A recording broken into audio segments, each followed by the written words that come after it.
ازيك؟ احكي لك شويه حكايات وانتي مضطره تسمعيها.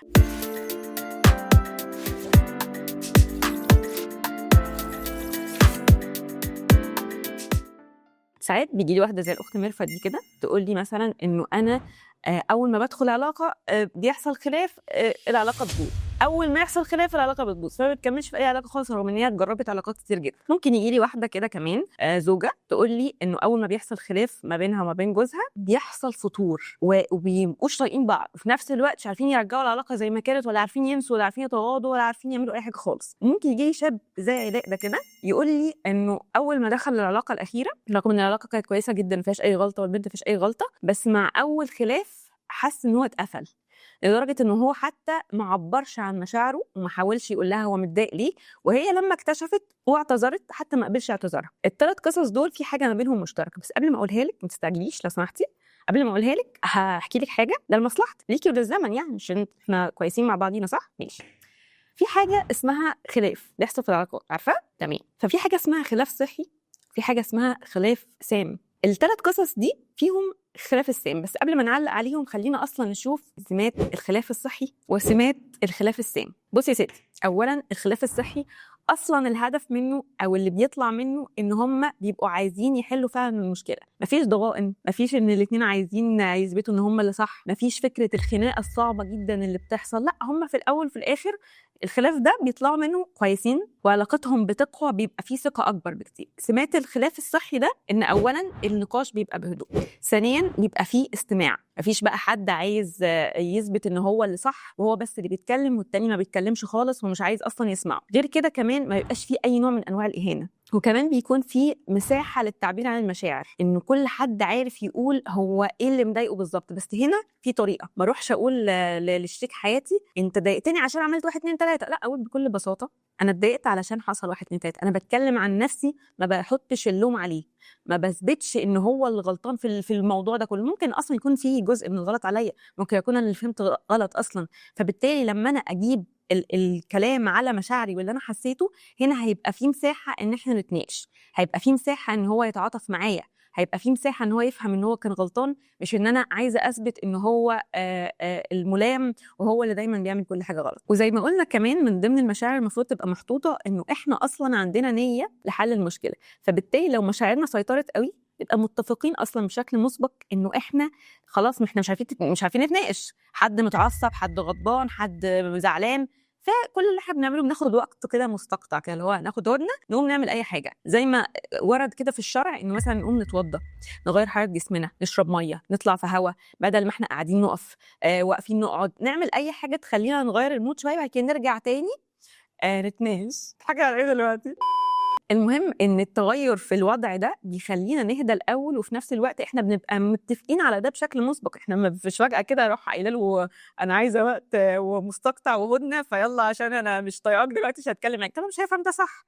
لكن لو احنا متفقين على ده من الاول خلاص الموضوع هيبقى تمام يعني. ماشي، ما تحكيش بقى تاني. المهم يعني بعد ما ناخد الوقت ده بنرجع تاني ان احنا نتكلم بقى بهدوء، خلاص بنبقى هدينا، بنبقى غيرنا المشاعر المكهربه دي، لكن نرجع نتكلم تاني بهدوء.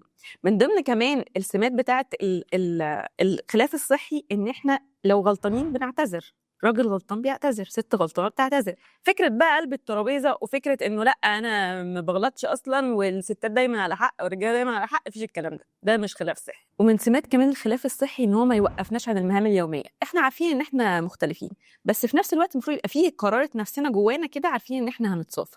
فبالتالي احنا مهام حياتنا ما بتوقفش ولا حاجه، لان احنا عارفين ان احنا في اخر اليوم هنتصافى، وفي نفس الوقت الخلاف ده مش هيطول، مش هنقعد سنين وايام بقى في خلاف ومستنيين حاجه تحصل من عند ربنا كده تحل الخلاف ده. ومن سماته كمان ان الخلاف ده ما يحصلش قدام حد. لو حصل قدام حد قولي كل سنه واحنا طيبين بقى كلنا، وميرفت وعلاء دول هينفصلوا عن بعض، مش هنلاقيهم تاني بالوضعيه اللي هم فيها دي. ليه؟ لان بكل بساطه العلاقه دي ما بين اتنين، لو طلعت بره الاتنين دول صح كلنا صح. لا انا مصدقاك يا عم. اوكي.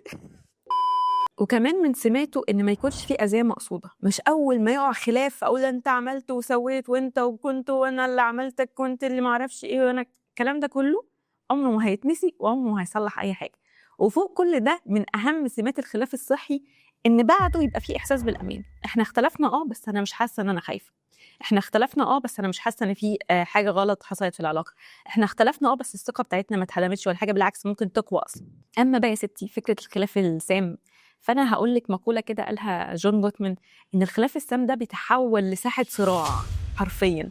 بدل ما تبقى مساحه للتفاهم والامان للنقاش، بتبقى ساحه صراع. وجون جوتمان ده ما بيقولش حاجه غلط، لانك احنا ماشيين على الميثود بتاعته يعني، فما بيقولش حاجه غلط، فاهمه؟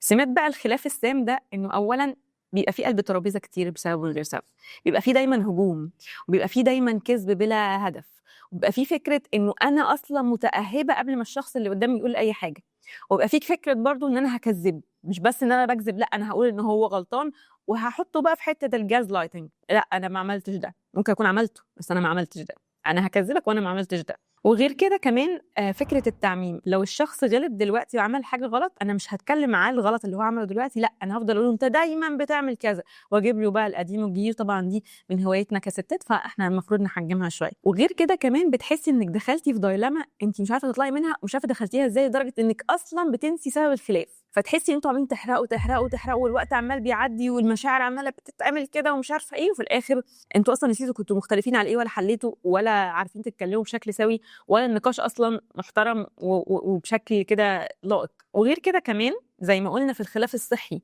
لو في الخلاف السام الشخص طلب هدنه او طلب ياجل النقاش، دي طبعا الدنيا بتقوم ما تقعدش، لانه ازاي انا بكلمك دلوقتي ازاي تقولي ناجل النقاش؟ فطبعا ده بيبقى خلاف سام تماما، لانه مش دايما هبقى جاهزه ان انا اتناقش في حاجه زي كده، ممكن ابقى متوتره جدا، ممكن ابقى تعبانه جدا، ممكن اصلا دماغي ما تبقاش رايقه ان انا اتكلم بشكل سوي، بس ده مش معناه ان احنا طول الوقت ناجل النقاش ونقول ان انا مش رايق او انا مش فايق، لانه كده احنا بنأجل المشكله لوقت تاني، وبالتالي ده هيراكم المشاكل ومش هيحلها خالص. وغالبا كمان في النوع ده من الخلاف بيبقى فيه إهانة، سواء إهانة لفظية، إهانة جسدية، أيا كان، دايما بيبقى فيه كده نوع من أنواع الإهانة، أو حتى فكرة النقد اللي هو مش بناء، اللي هو السخرية يعني، أو التقليل من المشاعر، إن أنا دايما أقول لك لا اللي أنت حاسة ده مش حقيقي، أو أنا بتفه بقى من أي حاجة أنت حاسة بيها، أو العكس، في ستات كتير تفضل تتفه من أي حاجة الراجل حاسس بيها، أو تقلب الترابيزة إنه هو اللي عندك ده مشاكل، ما هو امال اللي عندي ده ايه ومش عارفه ايه والكلام ده كله. غير كده كمان ان هم بيطلعوا من الخلاف بمشاعر احباط شديده جدا،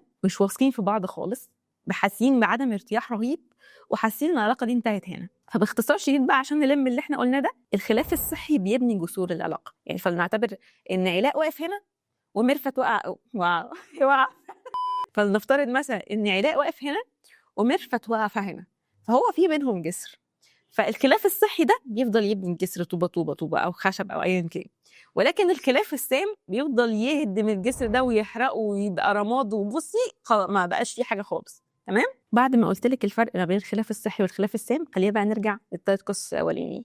اولا القصه الاولى دي بنت نشأت في بيئه خلتها تعتقد ان الخلاف ده كراهيه، الخلاف ده عداوه، فكل ما يحصل خلاف ما بينها وما بين اي حد تدخل معاه علاقه، خلاص الدنيا قامت ما قعدتش، هي بتشوف ان ده يعني انذار كده بيقول ان العلاقه دي انتهت، العلاقه دي ما بقتش تنفع، ما ينفعش يبقى فيه خلاف. هي مش فاهمه يعني ايه خلاف، هي ما عندهاش مفهوم انه طبيعي يبقى فيه خلاف في العلاقه، فبالتالي بتبقى هجوميه جدا، وبالتالي بتبقى جواها مشاعر كده مكبوته ان اول ما الشخص ده يختلف معايا يبقى هو ما بيحبنيش، او هو بينفصل عني، فللاسف ما بتكملش في العلاقات بتاعتها. اما القصه الثانيه بتاعت الزوجه اللي دايما بتشتكي انه دايما الخلاف ما بينها وما بين زوجها بيوديها في حته وحشه خالص، دي للاسف بتخاف تعبر عن مشاعرها، لان للاسف جوزها دايما بيتفه من مشاعرها وبيشوفها حاجه مش تمام وما بيحتويهاش، فهي خلاص بقت شايفه ان الخلاف ما بيجيبش لاي نتيجه خالص.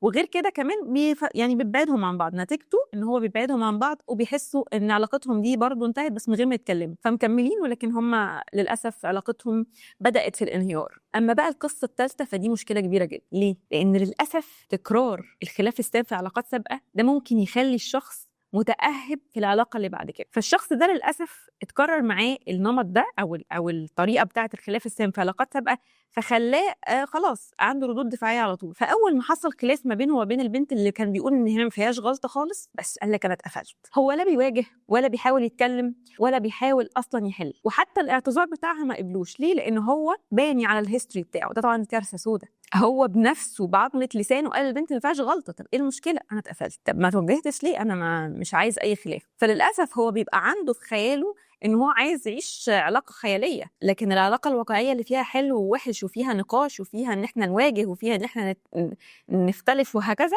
هي مش جايه معاه سكه خالص، يقول لك لا انا اتقفلت، فبالتالي بينسحب وبيحرم نفسه من علاقه كانت ممكن تبقى سويه جدا، مقابل ده ان هو لا انا مش عايز اواجه. وعشان كده هو لما قرر يرد على الخلاف اللي حصل ده رد بالصمت العقاب، وحتى ما حصلش اي نقاش غير لما البنت هي اللي سعت علشان تتكلم وتعتذر، وللاسف هو ما قبلش اعتذارها. المهم بقى بعد ما اتكلمنا عن الفرق ما بين الخلاف السام والخلاف الصحي، لازم نبقى عارفين ان الهدف من الخلاف في العلاقه ان احنا نطلع كويسين، انه احنا نطلع بثقه افضل، مش انه احنا نبعد عن بعض ونتفه من مشاعر بعض. المهم بقى بعد ما قلنا الفرق ما بين الاثنين، تفتكري لما بتدخلي خلاف مع شريك حياتك بتطلعوا فعلا الثقه افضل ولا الدنيا بتبقى بايظه؟ والسؤال هنا بقى، لما بتدخلوا في اي خلاف مع شريك حياتكم تفتكروا بتطلعوا بثقه افضل ولا العلاقه بتروح في 60 داهيه؟ وعامه لو حابين تعرفوا اكتر عن العلاقات ما تنسوش تعملوا فولو، وافتكر ان انا هنا عشان بنوركم بس.